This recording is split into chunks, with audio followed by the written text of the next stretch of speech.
Hi, I'm Arthur, and let's engage in a little thought experiment here. I'll propose a scenario for you, and you tell me how you'd react. Imagine you're some, mostly, significantly, underpaid mercenary working for some local ramshackle town out in the middle of a nowhere desert on a planet that humans have occupied for probably less than 100 years now. You and your band of fellows trying to make a quick buck were paid to smuggle water from a local water purification plant owned and guarded by the UN, which goes by the Authority now, which isn't ominous at all. I should also remind you, was not easy because after a certain poisoning terror attack years ago, these things are protected a smidge better than they once were, but whatever. You succeeded, got a whole tank of it, and you are dragging it back to wherever village you were contracted to get it to. You are in the flatbed of what is ostensibly a white Ford pickup truck, and in your hands is a weapon that is ostensibly the current era's equivalent of a high-tech AR-15. Things are going well until you realize that the dust cloud over yonder ridge was not actually a regular dust cloud. It was some kind of artificially created high-tech nonsense generated by an NPC who had been trailing your truck for the last 2 days of travel. What is an NPC? Well, easy. It's essentially a group of people who live out in the lands not protected by the UN's authority and also fight in terror attacks to destabilize what they perceive as the tyrannical regime that is the UN. Unfortunately for you, they want the water you're transporting to help supply their troops for an upcoming raid. Now, far be it for you to pass up the opportunity to think on the philosophical quandary here about if they're in the right, because, I mean, both of you are essentially stealing from the same people, and the UN does have a lot of morally dubious actions in the past, but that kind of argument gets cut short when the best marksman in your group explodes into gory chunks as you notice two things. One, the NPC are, if I may be so frank as to say, not McFucking around and trying to negotiate the water away from you. And two, one of them is covered in the bones of animals you've never seen before, has a powered exoframe, and is hoisting what can charitably be referred to as an anti-tank cannon firing high X 30mm shells over his shoulder, of which one of those shells just turned your buddy into a densely packed red mist. Kind of a bummer, but you screamed to shift the car into high gear so that potentially you could make it out of here. But whoopsie poopsie, your driver just took another shell to the head, and that shell was about the size of a Coke can. That shell didn't come from the maniac with the bones, so where did it come from? A duster. The NPC operatives had somehow snuck into the area, likely hidden under a tarp in a trench that they dug out days before your arrival. Probably just waiting to set up this ambush. Now, what's a duster, you may ask? Well, for right now, the only thing you really need to know is if you are engaging in a bloody shootout with a group of people and they have one and you don't, it really sucks to be you. Which, side note, you don't have one. Driver's dead,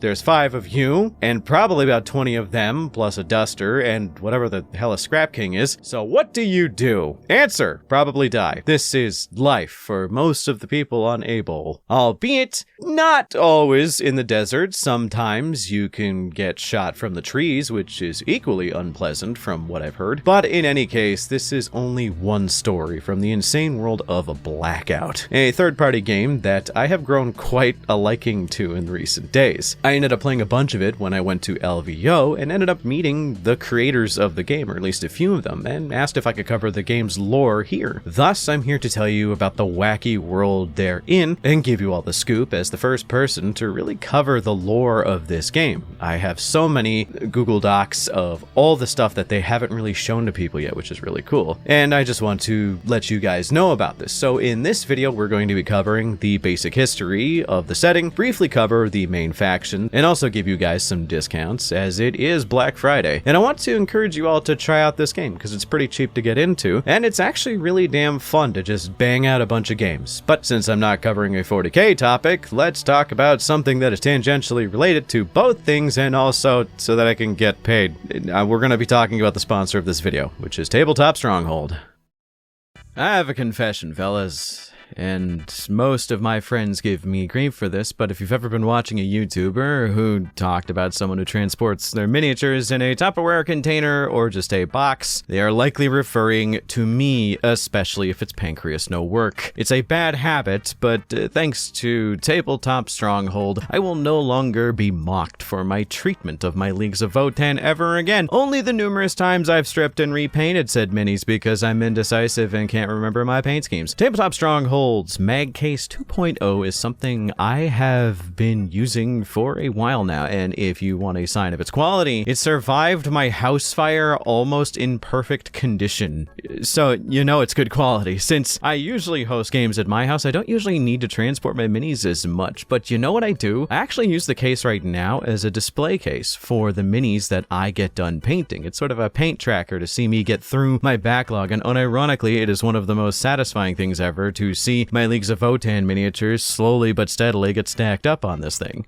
Which, by the way, this is what I have done right now. Cool, right? They are sturdy, produced in West Virginia by a single all-powerful case-based wizard. The Mag Case 2.0 comes with its own magnets, which I will admit is a godsend because I am a klutz and will knock this thing over from time to time, and they usually stick on pretty decently too. So if you wanted to pick something like this up, which I wholeheartedly recommend, now is the best time for that. If you didn't notice, it is currently Black Friday, and with sales going on across the site up to 40% off, you really shouldn't miss out, especially if you're in the 40k hobby. Click my link in the description and let me know in the comments or in my Discord server if you got something. I'd love to see what you guys can cook up and see what you have on display. Thanks to Tabletop Stronghold for sponsoring this video, and let's get into this timeline properly. Okay, so where do we begin with this? The history of the setting is pretty wild, but to get a few things out of the way, let's just dump kind of the main things here. It's a bit of an alt history type situation, similar to like, say, Fallout, where in Fallout, the biggest difference is that the microchip was never invented, and thus we had to rely more on nuclear power. And in this world, there's like a few major differences. So for one, the people of Blkout, specifically the large governing bodies, are a bit more morally dubious at the best of times, but they all think they are the protagonist of their own story and also the good guy. So alongside that, you also have the geopolitics of Earth are just a bit more unstable. Two, the manufacturing of weapons are also just a bit more unstable, also significantly with less oversight. And lastly, climate change is way more rapid in its escalation, I hope. So, to start, the first major thing to note is in warfare, there is the introduction of these things known in the current era, like I'm talking, these were introduced in 2010s era, 2020s, known as interdiction suites. These are basically, in the most simple terms possible to make it easy to understand, robots with guns attached to them, mobile weapons platforms that can operate on a squad level without much interaction. Mini drones,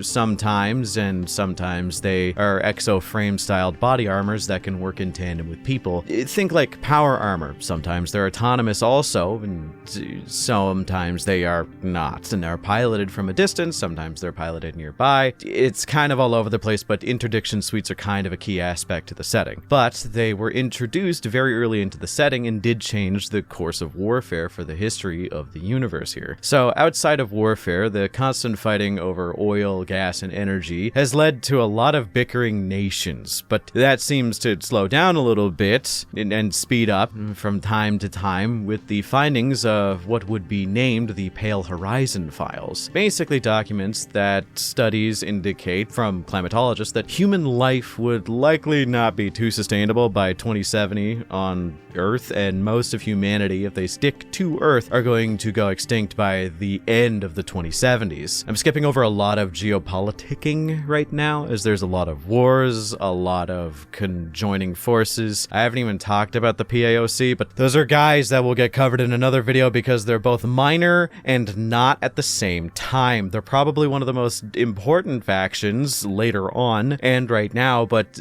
specifically we could refer to them under the banner of the UN, which the UN is also one of the most important factions in the setting, as they're kind of the ones leading the charge with its LEAP program. So what is the LEAP LEAP program. It is the Leaving Earth program, which is, it's cute, I guess. Many people started to divvy up resources under their banner in order to basically create these massive fleets of ships. These programs were created to get as many people off of Earth and get to a planet far, far away. Now, what is this planet? It's this place called Able, and Able it's a habitable planet that was discovered years ago. It's on a 30-year timeline to travel away with current technology. So they want to get a convoy of people. Think of it like a Noah's Ark situation filled with embryos for reproduction of test tube babies and animals and so on, as well as just a bunch of people that are going to be going to that planet to colonize it in order to continue the human race off-world in the event of, the death of the biosphere of the planet. So the UN led the charge here, and this has led to them being kind of at the center of the majority of the setting for the majority of the time. I should note that while this is going on, the US ends up colonizing Mars to an almost shocking degree, leading to one of the most functioning off-world colonies and governments up to date, which is the United Martian Protectorate. But let's put a pin in that for later, because they are important to know that they exist, but they'll come up a lot later. But basically, the LEAP program was ultimately designed and ultimately had 3 waves of ships that were going to leave on that 30-year mission from Earth. So this planet had scout ships sent to it earlier that never spoke back to them, but I mean, it's good to gamble on the new planet rather than definitely die on the current one, but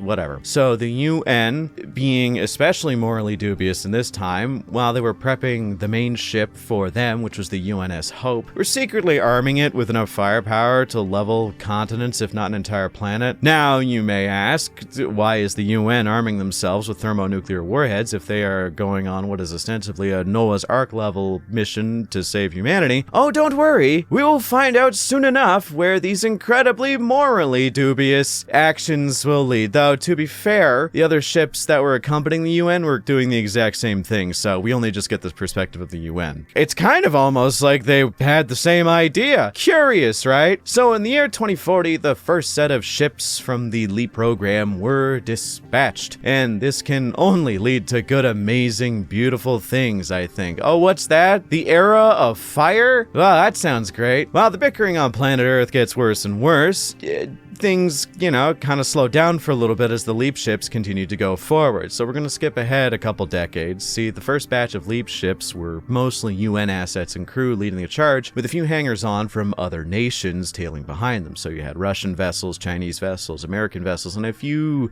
others, I believe, though I could be wrong here. Each one trailing behind them was a few years off from them, as the UNS Hope is going to be the one that lands on Able first. Now, why is that? Oh, we'll get there. We'll get there. So, Hope made it to Able first, with the Russians trailing closely behind, and there was a small issue that popped up that was labeled the Great Betrayal in the UN history books. Basically, the Russian ships that were, as I said, relatively close, noticed that Able wasn't nearly the Great Paradise homeworld that the UN would state it, which, in the defense of the UN, which is a sentence I would not normally say, but to their defense, the readings of the probes that they sent there were not 100% accurate, and they had never heard back from the scout ships that were sent there earlier. They were small scout skimmers that could just get there faster than the big ships. Able was still habitable, but temperamental, with not a perfect gas mixture, not the right level of oxygen. It would be difficult to live there, but possible, and the planet's weather system was also incredibly unstable. The Russians took exception to this, thinking that this was them being lied to and being quite angry, and breaking the Pact of LEAP, which basically meant that you couldn't have weapons, and fired upon the UNS Hope. Luckily, the UNS Hope, seeing forward that some people that were going with them were probably temperamental, ended up firing back, and they had significantly bigger and better guns, which, although didn't end up wiping out the majority of the Russians, they ended up just scaring them off as a threat, who ended up hiding behind the moons of Able. So put a pin in that one also for later. So yeah, Hope arrives early, dismantles itself in orbit, and uses the modular pieces of the ship in order to create the UN capital city of Ethron on the planet's surface. But also, they were distributing massive amounts of orbital satellites under the guise of them being used for meteorological purposes, and if you couldn't hear me doing air quotations, I did, they were not actually doing that. They were not. So, after a few years of setting up, the rest of the first-gen Leap ships arrived, and holy shit. Let's get into something that's a little less morally dubious, and what happens next is described as a massively successful pincer attack. The UN, using orbital mines, thermonuclear warheads, and every gun they could possibly point at the sky short of a 9mm pistol, fired on the American, Chinese, and whatever stragglers that could show up, killing, I think, over 99% of the passengers of every single person that was there. Those satellites, yeah, those were control nodes for the minefield that they were setting up for the people that were coming by. And I think it's actually genuinely listed that of all the people that were going to land on the planet, only less than 1% of them actually got there. Though, not to be outdone, the Americans, as is expected, were always prepared for the Hellstorm firefight that was going to happen, and thus had their own weird contingency. It wasn't weapons, they had 2 radically experimental stealth ships that went undetected by the UN. Though, without much support, and also seeing the unrelenting torment nexus that was the lower atmosphere of Able, they kinda just ran the fuck away. But put a pin in that one for later. Trust me, all these pins are gonna come out. It's gonna look really cool later, I promise. As we are now going to start talking about the arrival of the second and third waves of the LEAP program, things are going to start heating up and speeding up a little bit because a lot of weird shit happens. So, for context, when the second LEAP ship happens, there's this kind of important thing known as the Second Landing War of Able, which you can tell how extreme that was. But before we get into that, we have to go back a couple decades and discuss what exactly was going on with the second LEAP ship, shall we?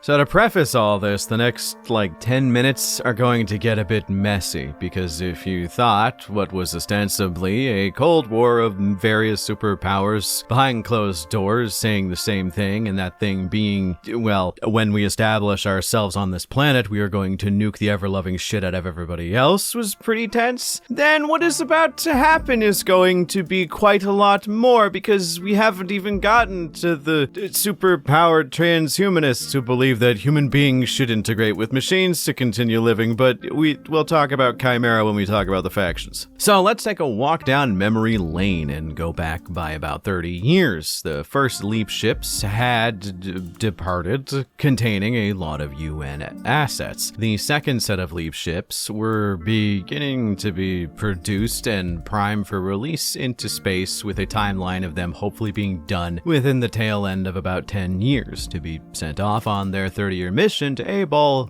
to arrive around 2080-ish. To be fair, if I was someone alive in this setting at the same age that I am now, I probably would have just been like, I'm staying here, because I would have been 80 or 90 by the time they would have arrived, and I sure as shit would not be able to afford the cryogenics program that they got going on there. So I just stay on Earth, have a funny story to tell before I head off into some heat death related end.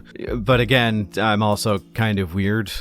Most of my friends refer to me as, and I quote, a borderline misanthrope with a penchant for navel gazing, but I don't know what most of that means, so I'm just gonna take that as a compliment. Anywho, the world in that 10-year span of the first and second LEAP fleets leaving kind of goes to shit a lot faster and a lot more volatilely, yeah, whatever one makes sense, than it was before. There was just random nuclear shit going on across the world. Sometimes it didn't even have anything to do with wars. Most of the time it was wars, but there was an explosion in Japan, and to the best investigative abilities of everybody else, they just thought that it was a nuclear plant that went critical for some reason. But all of this can't be good for the atmosphere as well as the biosphere, so that kind of sped up the efforts to get off this rock. But the thing I want to key in on here is that the second fleet is a bit different from the first. See, the first fleet was mostly UN assets and a few others. The restrictions for that were pretty intense, but the restrictions for the second fleet were opened up pretty significantly, meaning that if you wanted to, you could probably just pay cash to get get onto this arc to a new planet. And hell, there was going to be a bunch of UN assets still on there, like Harlow Kinetic Solutions, a PMC company that works with the UN.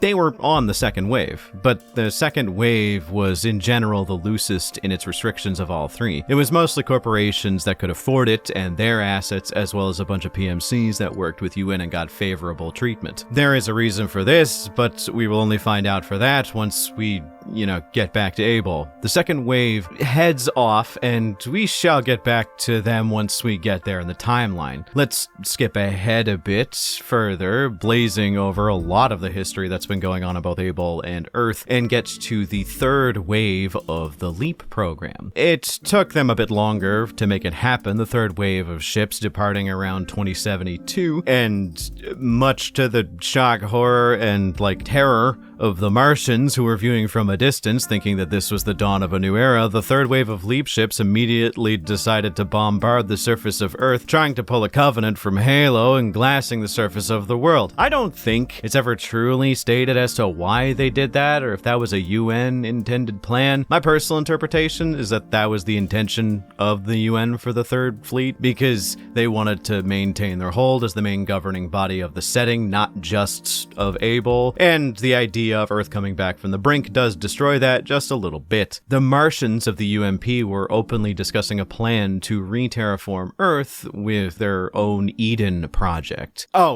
Speaking of the Martians, the third wave of ships, after blasting the fuck out of Earth, immediately beelined it to Mars to blast the now rather well-established UMP, thinking they would be easy targets, because, what practice for war would they have? They're literally just Martians. I don't know if Martians have war. This, I should also note, although a reasonable assumption, was misguided, as it led to what was, after 3 years of prolonged fighting, the UN forces, and pardon my French for saying this, being fuck-slammed against a wall, being completely wiped out of the Sol system, and although, the UMP were left pretty banged up themselves, they did recover relatively quickly, in time for a surprising arrival. Remember those US stealth ships from the First Wave Massacre? Yeah, after a long time of travel, they returned to the Sol system and ended up hooking up with the Martians. Now, this was years after the glassing of Earth, so Mars, although was still a bit miffed about it, they kind of moved on a little bit and realized that fighting a war would not be the best thing right now. So when the stealth ship showed up and shared that the UN was once again being shifty on Able, they realized that there might be something a little bit worth retaliating here. Now, initially, the UMP's government was like, we cannot let this get to the public because this would cause civil unrest and we don't want to divvy up resources that we don't have access to. And the US crew of those ships began to integrate into UMP society. This led to eventually, the documents and recordings of the First Wave Massacre getting leaked to the main populace, and weirdly enough, the first instance in fiction I've ever seen of a pro-war protest raging enough to cause an entire faction to go to war. So, and with that, ships from Mars were launched to Able, with the elite Boone Strike Force being the main thing that they sent. It's basically Space America. We're going to cover them a little bit more in the faction focus section of this video. But back to Able. Shit is just not going well, with the arrival of the second LEAP ships being handled a bit more judiciously than blowing them up, with negotiations on proper landing procedures, negotiations of contracts to see who is in control of what territory, what jurisdictions are there, and so on and so forth. Sometimes people get in, sometimes people don't. It leads to heightened tensions, because this is when Manticore, a group of Russian-speaking individuals, appear from behind the moons that they've been hiding there for a while, and they tend to just snipe out and ambush a bunch of the ships that were in orbit, so that makes everybody a little bit uncomfortable. But with these heightened tensions, and sometimes people barely getting onto the surface of Able, it led to what was referred to as the Second Landing War. The Second Landing War is because of civil unrest, it's because of just so many different issues that were cropping up on here, and to discuss it, we kind of need to understand that the treatment that the UN gave to the majority of their citizens was very much a meritocracy. What you could offer to the city of Ethron, which was their capital city, I remind you, was how you ended up getting placed. So if you didn't have many inherent skills or weren't a scientist, you were put in the bottom of the most poverty-stricken places in the city. Or sometimes people just decided to leave and take their chances out in the wastes because at least then they had the option of being potentially freer. But this led to a lot of civil unrest that led to a bunch of wars. And then we also have to bring up a subsidiary of the UN. Well, not really a subsidiary. They're a bit weird. I mentioned them before, the PAOC, aka the Pan-Arab Oil Coalition, banded with the UN. They're not exactly the same thing, but a lot of the story that involves both of them, they are basically in tandem with each other, but they are separate. But this kind of led to, during the Second Landing War, something that I can unequivocally say is kind of evil. They were getting ready to produce a super weapon under the nose of everybody known as the Breath of God, a satellite orbital death mega machine that could control the weather of the planet and make certain spots of Able uninhabitable, which luckily got stopped, but that is a topic for another day. The PAOC were at war with a lot of the locals of Able and eventually actually ended up getting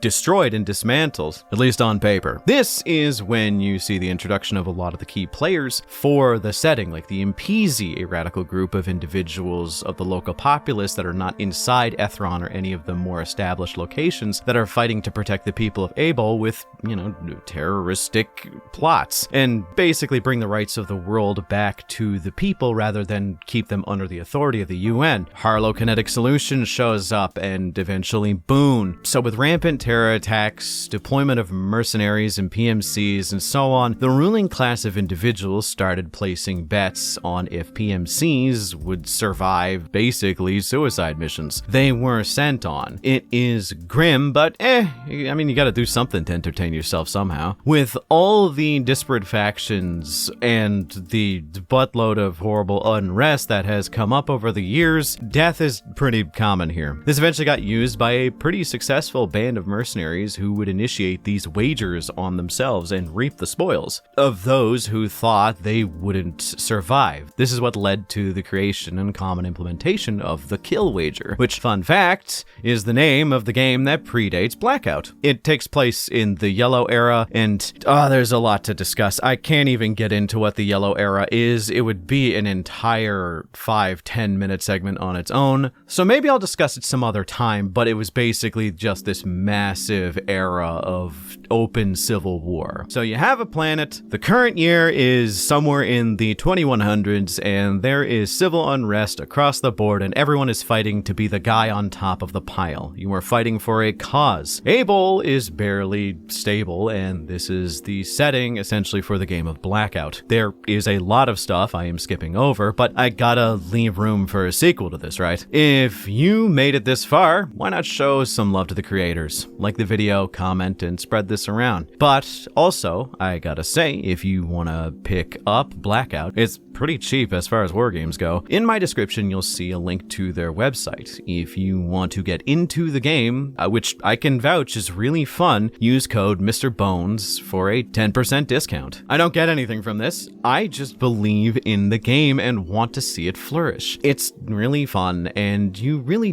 don't need that much to get into it. But if you're unsure where to start and what factions there are and what they are for you, that is what the rest of this video is going to be about, covering the factions, a brief overview of their lore and their aesthetics. But I do feel like there are a few ideas that I should cover, and that is the idea of handlers and non-affiliated fellers. So let's get into that and then cover the factions proper. Handlers are weird. The initiative was started in the setting relatively early into the setting's timeline, but for lack of a better way of putting it, they are hireable one-man armies who are marginally more inclined to specific factions. Handlers can have specialties and can have numerous different reasons to exist. Usually they are used to fill a combat niche that isn't really there. It is kind of hard to describe them as they are more of a non-uniform concept. Does that make sense? No? Okay, so say you have the UN. The UN somehow finds a guy, makes a guy, or super soldiers a guy, and through luck, experience, and some kind of genetic trait, he outperforms every single person in his division quite a lot. That man, through the UN's training, would likely be promoted to their handler program and given special training to further push his abilities beyond what they normally are, oftentimes letting other factions use this handler as long as they are UN aligned, but in game you can kind of just use whatever handler you want with whatever faction you want. The differences in handler training is kind of funny to me because, like we said before, the UN tends to actually like super train their guys when they are to graduate to become full-fledged handlers. But then you have something like Manticore. It doesn't even really change up the training regiment. They just start strapping even more shit to their dudes and say, okay, go, you kill UN men now. Which is why Manticore handlers die quite often because they're just given a shitload more gear and not much more training. But if you see someone who is quite old and is also a Manticore handler, yeah, he is probably one of the ones that got through the bottleneck and is now one of the most dangerous men on Able. So yeah, be careful. Outside of handlers, you have the general non-aligned forces. They aren't really that specific. Like if you go on the site, you have traveling nomads, you have miners who just so happen to find carbines, and literal unaligned PMCs with the hired killers, and I love them. I just finished painting a few of my own. See, on Able, they have a lot of people who want to be involved in either kill wagers or just mercenary work or just get wrapped up in something that they have no choice but to fight with, and they had to pick a side, so you can use these unaligned forces in pretty much every faction or force that you use. So, that being said, with the basics of all the less aligned, but still kind of aligned guys out of the way, let's do a broad sweep of the main forces you can play in the game and a little cute lore blurb about each and every single one of them. Starting with, obviously, the UN. If you're looking for the highest quality shit, the UN is usually your best bet. Being the most established and the most lawful of the setting, all they really want to do is maintain their idea of peace and order. They do offer a variety of tactics to allow them to take and hold the most dangerous of situations. The main idea here is overall superiority. They have usually the best tool for any job, be it send in a squad of raid super troopers to push the line with probably the best and most aggressive tactics in the setting, or sending in the UN 3rd Battalion to hold the ground that was just gained with the help of autonomous guns. They usually have the idea of block by block warfare covered down to a science. And if you think that they were all ranged and no melee, wait till you find out about the mothers. Vat-grown soldiers that are made in batches of 2, both of them being referred to as a mother and a daughter. They have an almost perfect synchronicity, which allows them to work perfectly in tandem with one another on the battlefield. Though, fun fact, if one of them dies, it usually leaves the other in such a horrible state that they usually die within a few missions, either due to carelessness or an inability to operate without their other half. Sometimes they become especially more aggressive and end up turning into what is referred to as a widow, whose mental degradation is slower but still there, and they are now known for being particularly vicious on the battlefield and also vicious with a knife. Next up, you have Harlow Kinetic Solutions, basically a PMC group that works mostly with the UN. I really like these guys, as I have some of them, and their whole gimmick is, because they're aligned with the UN, they do have some of the best equipment in the setting, but tactics-wise, the thing that separates them from the UN and everyone else, speed. These guys are shock troops of the highest order. Playing them is all about maybe 1 to 2 full rounds of setup, and once you have everything in the right spot, you start popping every single battle tactic you could possibly bring up and have your guys moving roughly 12 to 20 inches every turn. Being able to cover so much ground, go up any level of elevation relatively quickly, and just hard and fast is the best way to describe their level of tactics, and they're very, very good at setting things up so that you are going to be in the position they want. One of my favorite reasons for this is they have these things called crickets. Yeah, little landmine robot spiders that are guided in by an engineer, which you can also play in the game, and they show up and they explode, which is very dangerous to deal with, but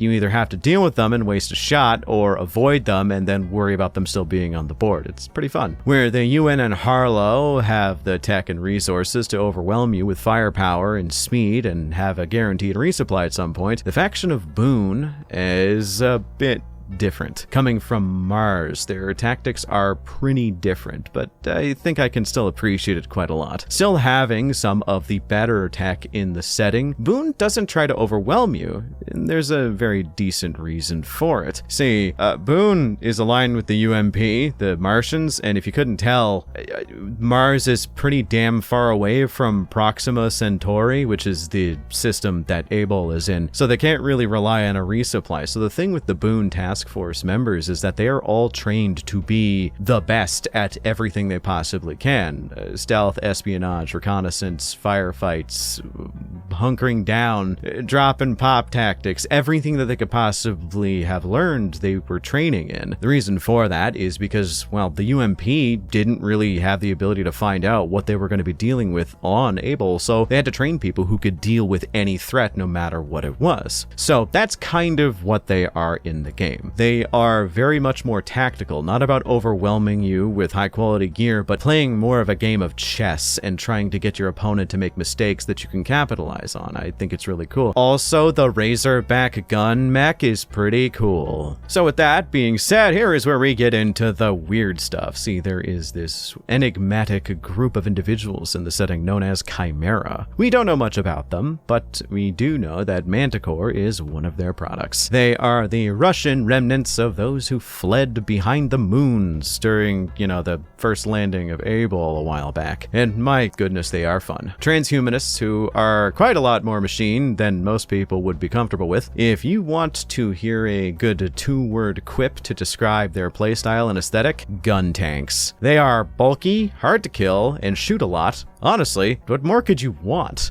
I genuinely love their lore. They have some of the most interesting models in the game as they are so bulky and equipped with such big weapons. I absolutely adore them. Next up seems to be a few of the newer additions to the game, but I like them, and one of them is actually my favorite. The Black Pact is kind of the remnants of the cartels and major gangs that existed on Able, merging together to create one of the more interesting cartel-style bands of mercenaries. In terms of gameplay, their whole gimmick is stealing shit. They are pirates of a noble caliber. And also, I gotta say, the little masks they wear to cover their face that has the skull mouth, top tier. No notes. Good shit. Hope a Duster comes out with something like that on them. And lastly, the one I like the most, my main faction, the Impezi. I have described them earlier, but on Able, there is this loosely associated faction of individuals known as the Headless. Think of them as a bunch of militia groups organized loosely under a similar cause with kind of a figurehead guy at the top, but that's a topic for another day. The main thing is they're under the same ideological banner of making sure that the people of Able are liberated from the supposed tyranny of the UN. They are a bunch of people who operate in independent groups that have kind of their own tactics of going about things, and the Impezi are one of those groups, and they are my favorite because of how they play and how they look. The way they play is really funny because on average, your guys are just at base kind of bad. They're made of paper, their weapons aren't that great, but there is a lot of them, so that's kind of cool, and they keep coming back if you're willing to spend the resources on it. But the main gimmick during play is that they just wholeheartedly cheat. Tunneling through walls, popping smoke grenades, and then having everybody in your army moving for free, and a lot of free movements that would frustrate the living hell out of your opponent. You're going to be throwing rocks and using very, very shitty guns on your opponent, but by God, are you going to be the most annoying person on the table.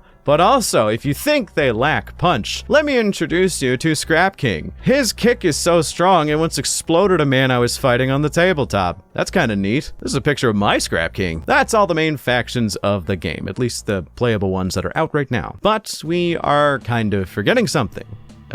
Oh yeah, the dusters. Yeah, they're one of the coolest parts of the setting. Originally referred to as Midas, these things are exactly what you would expect. They are Titanfall mechs that drop in and wreck the shit out of anybody who just so happens to be in their way, with two options right now for them being the medium and heavy duster, and those respectively having a ranged and melee variant each. I can attest to using them on the tabletop. It is really, really, really fun, and it really, really, really sucks if you are someone shooting at one and you don't have a duster on the table. They are big and aesthetically really cool, and I kind of like them, but so is the entire game, to be honest. Playing a game that was meant to be so fast-paced and have such a grounded sci-fi aesthetic has been kind of refreshing. Sure, there are some concepts that are a bit more out there than just generic sci-fi, but a lot of this is very much in the realm of speculative sci-fi, and I adore that. Blkout is a game I wholeheartedly recommend, and I think you guys should check it out. Once again, in the description,